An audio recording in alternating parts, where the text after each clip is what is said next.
Saudara-saudari terkasih, apakah saudara sudah memulai hari ini dengan penuh sukacita dan punya niat untuk berbuat baik meskipun kecil? Semoga Tuhan memberkati niat baik saudara. Saya selalu fokus untuk berbicara dan merenungkan tentang hidup rohani atau spiritual growth. Dan betapa menyadari bahwa kita adalah spiritual being dengan human expressions itu sangat penting. Karena itu menjadi kunci untuk perjalanan dan pertumbuhan hidup rohani. Namun, tidak berarti bahwa badan kita ini nggak penting. Tidak berarti bahwa pikiran kita itu tidak penting. Hanya kita sadar bahwa pikiran dan badan kita sudah semestinya menjadi ekspresi, menjadi ungkapan dari roh sebagai spiritual being kita, sebagai kesadaran kita. Dan itu yang penting. Saya juga tidak menganjurkan atau mengimplikasikan bahwa hidup di dunia ini tidak penting. Penting sekali.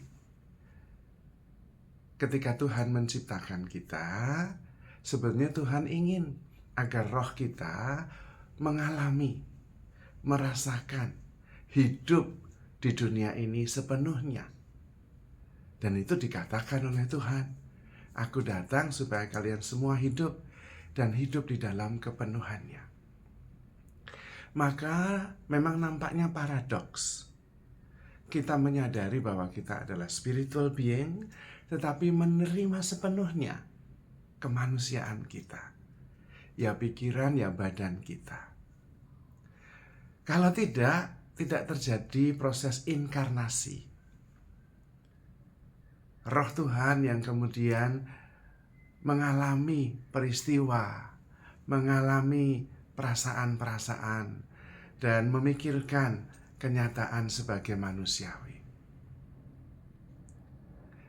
Anehnya justru ketika kita menerima sepenuhnya, memeluk sepenuhnya kehidupan kita di dunia ini sebagai manusia, pada saat itu kemudian kita sadar bahwa sebagai spiritual being, kita bisa mengungkapkan diri sepenuhnya dalam kehidupan sebagai manusia penuh dan utuh.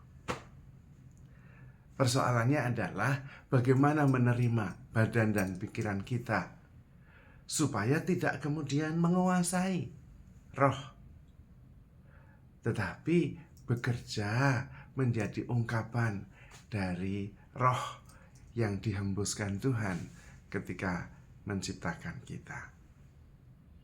Kita mesti belajar dari apa yang dikatakan oleh firman Tuhan. Ketika Tuhan menciptakan kita, kita serupa dan segambar dengan Allah yang adalah kasih. Jadi kita adalah kasih. Tetapi pada waktu Tuhan menciptakan kita dari tanah, Tuhan menghembuskan rohnya, sehingga manusia itu kita menjadi makhluk yang hidup.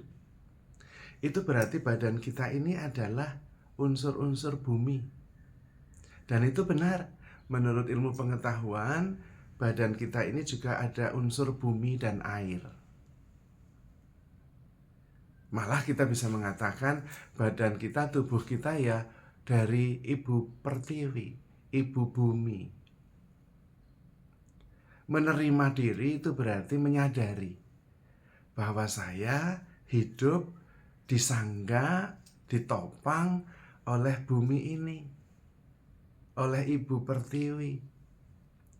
Dan karena itu kita perlu menerima dan menghargai tubuh kita sepenuhnya.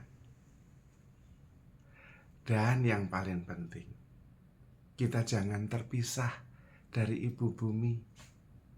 Maka sering-seringlah jalan kaki di atas tanah atau pasir tanpa alas kaki. Kita juga menerima bahwa bukan hanya Tuhan sangat mencintai kita, tetapi juga ibu bumi itu sangat mencintai kita. Nah, kita harus terbuka, menyadari dan menerima, serta bersyukur dan berterima kasih. Maka setiap kali kita makan, kita berterima kasih kepada ibu bumi. Karena apapun yang kita makan, pasti berasal dari bumi ini. Dan itu berarti bahwa sang ibu memberi kita kehidupan melalui makanan, melalui minuman yang kita minum. Menerima kita sebagai bumi, bagian dari bumi, unsur tanah dan air dan mineral-mineral. Maaf. Itu berarti bahwa kita harus memilih makanan-makanan yang sehat, segar. Jangan meracuni diri kita dengan makanan yang penuh dengan racun. Hal yang sama, kita juga harus merawat bumi ini, tanah ini, dengan cinta dan rasa syukur. Jangan meracuninya, jangan merusaknya. Karena kita justru hidup dan dicintai oleh ibu bumi ini. Kalau ibu bumi kita rusak, kita juga akan mengalami ketidakseimbangan. Dan itulah sumber dari segala penyakit. Kalau kita bersyukur tentang tubuh ini, berarti kita juga harus bergerak, berjalan, menari, bersukacita atas tubuh yang dianugerahkan Tuhan, yang terus ditopang oleh dunia dan bumi ini. Maka kita perlu mensyukuri air yang kita minum, air yang jernih, karena 80%, 85% kita terdiri dari air.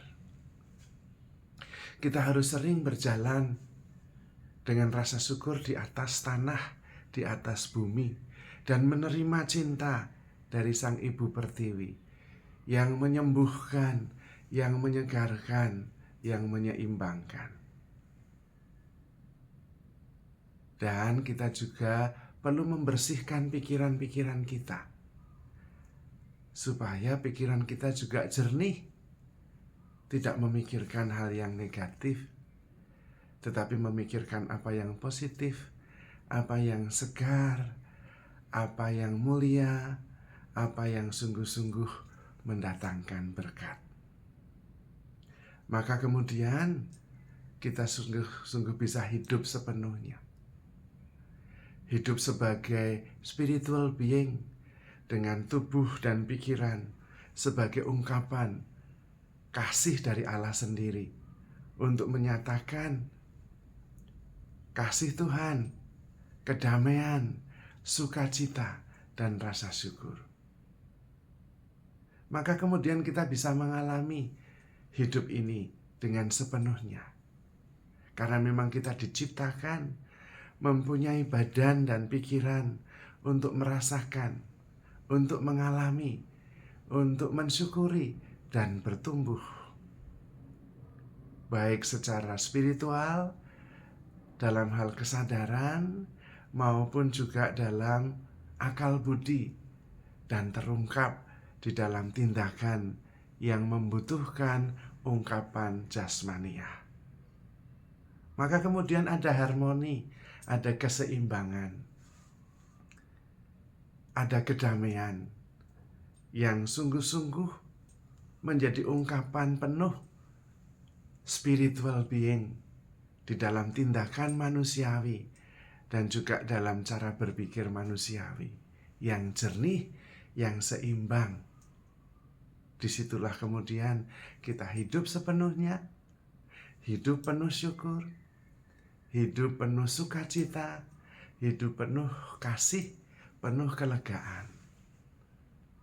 Dan karena itu kemudian kita bisa menemukan Tuhan di mana-mana. Karena kita mengalami setiap peristiwa dari kesadaran yang berasal dari roh, tetapi terungkap secara jasmani, secara indrawi. Dan disitulah yang dimaksudkan ketika kita hidup sepenuhnya. Dan kemudian hidup menjadi sangat menakjubkan. Tidak dikuasai oleh perasaan, tidak dikuasai oleh pikiran. Tetapi pikiran, perasaan, dan tubuh kita bekerja sepenuhnya untuk menjadi ungkapan kasih, ungkapan kesadaran yang berasal dari Tuhan sendiri.